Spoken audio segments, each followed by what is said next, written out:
माझा आवडता नेता लाल बहादूर शास्त्री. भारत देशात अनेक महान नेते होऊन गेले.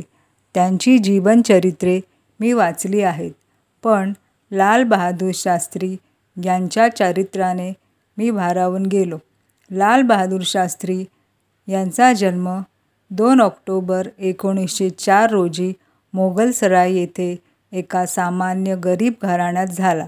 1.5 वर्षांचे असताना त्यांचे पितृछत्र हरपले. त्यामुळे त्यांचे बालपण अतिशय कठीण अवस्थेत गेले. 1921 मध्ये लाल बहादूरांनी शाळा सोडली व ते असहकारितेच्या चळवळीला सामील झाले. पुढे चळवळ संपल्यावर ते काशी विद्यापीठात दाखल झाले. तेथेच त्यांना शास्त्री ही पदवी मिळाली.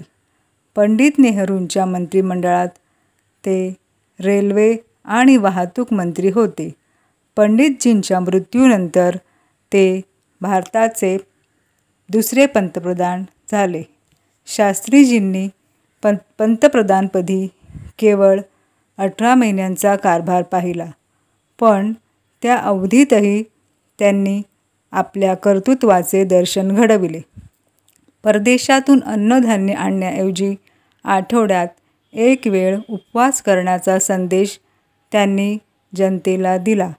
जय जवान जय किसान ही घोषणा देऊन कष्टकरी शेतकरी आणि शूरवीर सैनिकांचा शास्त्रीजींनी गौरव केला.